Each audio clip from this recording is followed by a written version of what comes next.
குவாண்டின் Tarantino இவர் direction பண்ண 2 அட்டகாசமான படத்தை இன்னைக்கு பார்க்க போகிறோம்.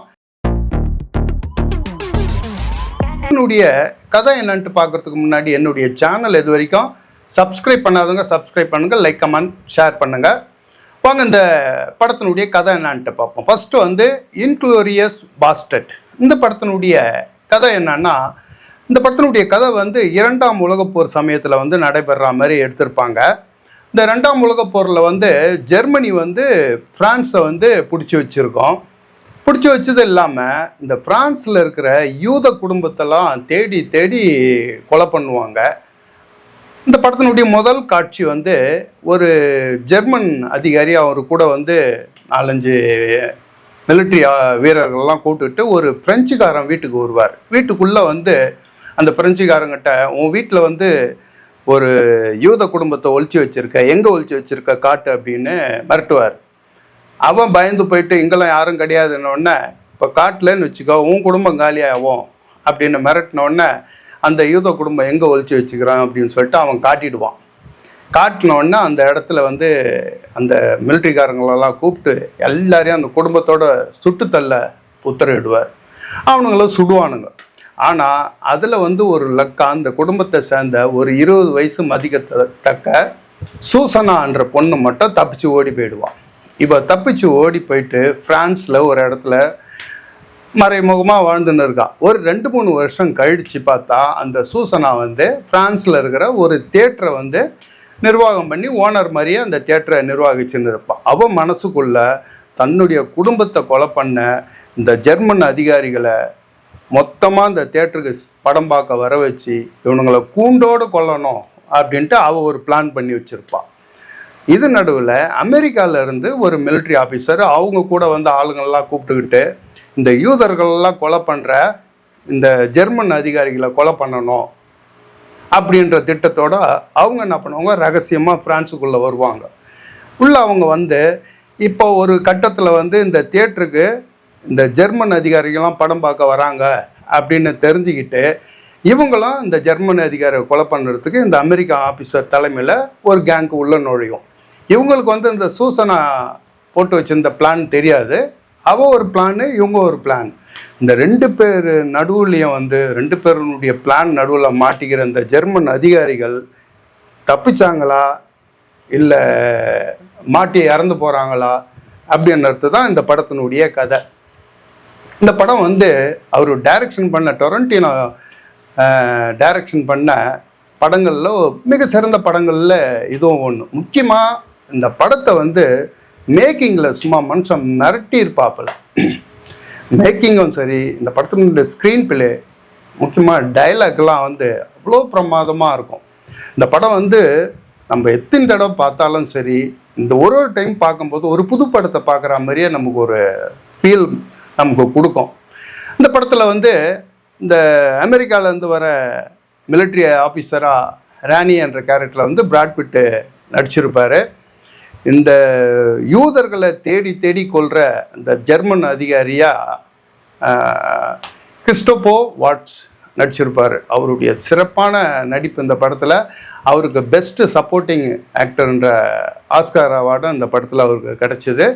அதுக்கப்புறம் இந்த சூசனான்ற கேரக்டரில் வந்து மெலனி லூரண்ட் அப்படின்றவங்க நடிச்சிருப்பாங்க. அந்த 3 கேரக்டர் தான் இந்த படத்தில் வந்து முக்கியமான கேரக்டரு. அதுக்கப்புறம் இந்த படம் வந்து எவ்வளோ உலகம் முழுக்க இந்த படம் வரவேற்பை பெற்றது அப்படின்றதுக்கு ஒரே ஒரு உதாரணம் சொன்னால், $70 மில்லியன் தயாரிக்கப்பட்ட இந்த படம் வந்து உலகம் ஃபுல்லாக $324 மில்லியன் வந்து இந்த படம் வந்து வசூல் பண்ணியிருக்கு.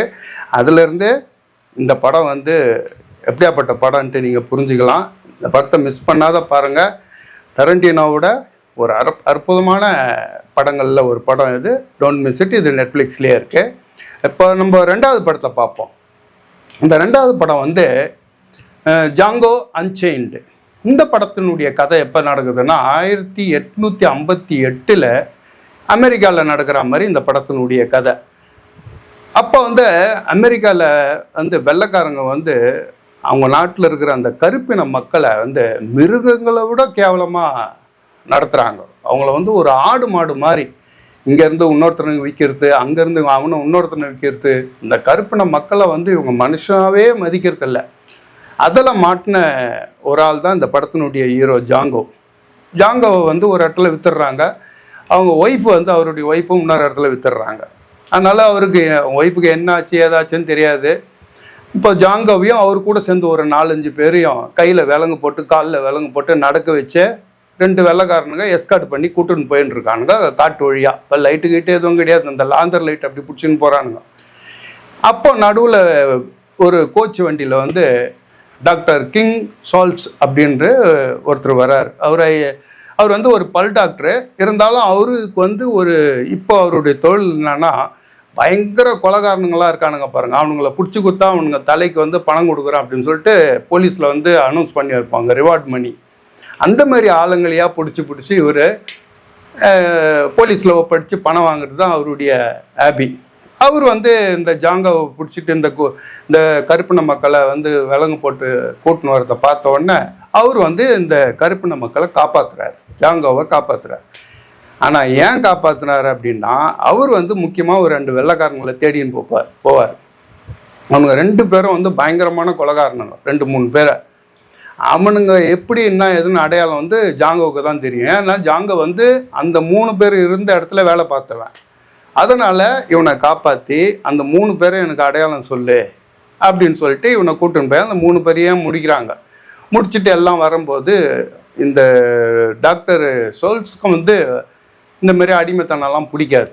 அவர் வந்து ஜாங்கோவுடைய கதையை கேட்டு அவன் மேலே பரிதாபப்பட்டு உன்னுடைய மனைவி எங்கே இருக்கா என்ன எதுன்னு பார்த்து நம்ம உன் மனைவியை மீட்கலாம், நான் உனக்கு ஹெல்ப் பண்ணுறேன் அப்படின்னு சொல்லிட்டு இவனுக்கு வாக்குறுதி கொடுக்குறாரு.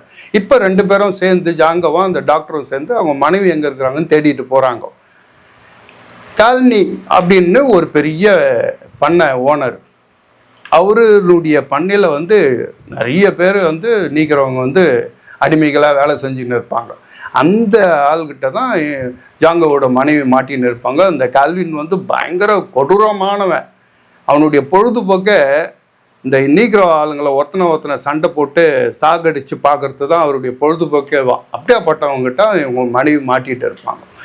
அதுக்கப்புறம் அந்த டாக்டரும் ஜாங்கோவும் போய் அந்த கால்வினை போய் சந்தித்து அவங்ககிட்ட அடிமையாக இருக்கிற ஜாங்கோவோட மனைவியை மீட்டாங்களா இல்லையா அப்படின்றது தான் இந்த படத்தினுடைய கதை. இந்த படம் வந்து ஒரு கௌபாய் படம் மாதிரியே இருக்கும். கௌபாய் படம் மாதிரி நான் கௌபாய் படமே தான். இந்த கௌபாய் படத்தினுடைய பேசிக்கே என்ன அப்படின்னா இடுப்பில் இருக்கிற துப்பாக்கியை எவ்வளோ ஃபாஸ்ட்டாக ஒருத்தன் எடுத்து சுடுறானோ அவன் உயிராக இருப்பான். கொஞ்சம் இடுப்பில் இருக்கிற துப்பாக்கிகள் கொஞ்சம் லேட்டாக ஆச்சுன்னா கூட அவன் செத்து போயிடுவான். அந்த மாதிரியான ஒரு பேசிக்கான உள்ள இந்த கௌபாய் படங்கள் இதெல்லாமே நீங்கள் நிறைய படம் பார்த்துருப்பீங்க. அதனால் இந்த படத்தில் வந்து துப்பாக்கி சண்டை, குதிரையில் ஓடுறது, ரத்தம் தெரிக்கிறது மாதிரி காட்சிகள்லாம் வந்து படம் முழுக்க போட்டு அதகலம் பண்ணியிருக்காரு படத்தினுடைய டைரக்டரு. எனக்கு இந்த படத்தில் வந்து பிடிச்ச விஷயமே வந்து படத்தினுடைய ஸ்க்ரீன் பிளே, அதுக்கப்புறம் வந்து டைலாக்கு. முக்கியமாக இந்த படத்தில் வந்து இந்த ஜாங்கோன்ற கேரக்டரில் வந்து ஜெமி ஃபாக்ஸ் அப்படின்றவர் நடிச்சிருப்பார். அதுக்கப்புறம் அந்த டாக்டர் கிங் சால்ஸ்ன்ற கேரக்டரில் வந்து கிறிஸ்டோபர் வால்ட்ஸ், இந்த இன்க்ளோரியஸ் பாஸ்டர்டில் வந்து அந்த இந்த யூதர்களெல்லாம் தேடி கொலை பண்ணுற ஜெர்மன் அதிகாரியாக நடிச்சிருப்பார். அவர் தான் இதில் வந்து டாக்டராக நடிச்சிருப்பார். அதுக்கப்புறம் வந்து இந்த பண்ணையார் கால்வின் என்ற கேரக்டரில் வந்து டிகாப்ரியோ நடிச்சிருப்பாப்புல. ஜாங்கோவோட மனைவியாக வந்து கெரி வாஷிங்டன் அப்படின்றவங்க நடிச்சிருப்பாங்க. இந்த கடைசி காட்சியில் வந்து இந்த பண்ணையார், இந்த கால்வின் என்ற பண்ணையார் கேரக்டரில் டிகாப்ரியோ நடிச்சிருப்பார். அவர்கிட்ட தான் ஒரு ஜாங்கோவுடைய மனைவி இருப்பாங்க. அங்கே அந்த பேசுகிற அந்த கிளைமாக்ஸ் சீனில் வந்து டிகாப்ரியோ ஒரு மண்டவோட வச்சுக்கிட்டு ஒரு டைலாக் ஒன்று சொல்லுவார். ஏன் வந்து நீக்கிறவங்க வந்து வெள்ளைக்காரங்கிட்ட அடிமையாக இருந்தாங்க, ஏன் அவங்க அடிமையாக இருக்கிறாங்க அப்படின்றதுக்கு ஒரு டைலாக் ஒன்று எழுதியிருப்பாங்க. அதை நீங்கள் சப்டைட்டில் படித்து அவ்வளோ பிரமாதமாக இருக்கும். அதுக்கு அடுத்தது வந்து இந்த 3 மஸ்கட்டர்ஸ்ன்னு ஒரு நாவல் இருக்குது. அந்த நாவல் எழுதின அலெக்சாண்டர் டூமாஸை பற்றி ஒரு டைலாக் ஒன்று வரும். அந்த ரெண்டுமே வந்து அவ்வளோ ஹிஸ்டாரிக்கல். அலெக்சாண்டர் டூமாஸ் வந்து ஒரு கருப்பினத்தை சேர்ந்தவர் அப்படின்னு இந்த படத்தை பார்த்து தான் எனக்கே தெரியுது. திக்குன்னு ஆயிடுச்சு. உடனே கூகுளில் சர்ச் பண்ணி பார்த்தோம்னா அலெக்சாண்டர் டூமாஸ் வந்து ஒரு கருப்பினத்தை சேர்ந்தவர் தான். அவ்வளோ டீட்டெயில் இந்த படத்தில். இந்த படமும் வந்து ஸ்க்ரீன் பிளே, டைலாக்கு எல்லாம் சூப்பராக எடுத்திருப்பாங்க. மற்ற அந்த சீன்லாம், அந்த காட்சியெல்லாம் ரொம்ப அருமையாக இருக்கும். இந்த படம் வந்து ஒரு 100 மில்லியனில் வந்து தயாரிக்கப்பட்டு ஏறக்குறைய 420 மில்லியன் வந்து உலகம் ஃபுல்லாக இந்த படம் சம்பாரிச்சு கொடுத்துருக்குது. இவர் டொரண்டினோ எடுத்த படங்கள்லேயே ஒரு ஹையஸ்ட் கிராசிங் மூவி இது அப்படின்னு சொல்கிறாங்க. இந்த படம் இந்த ரெண்டு படமே நெட்ஃப்ளிக்ஸில் இருக்குது. இந்த ரெண்டு படத்தையும் ஏற்கனவே பார்த்துருப்போம். நானும் 2-3 தடவை பார்த்துருக்கேன். எத்தனை தடவை பார்த்தாலும் இந்த படம் வந்து ஒரு புது படத்தை பார்க்குற மாதிரியே நமக்கு ஒரு ஃபீலிங்கை கொடுக்கும். இந்த ரெண்டு படத்தையும் பார்த்தவங்க பரவாயில்ல, பார்க்காதவங்க தயவு செய்து மிஸ் பண்ணாத பாருங்கள். நெட்ஃப்ளிக்ஸில் இருக்குது. நம்ம அடுத்த வீடியோவில் பார்ப்போம். பாய்.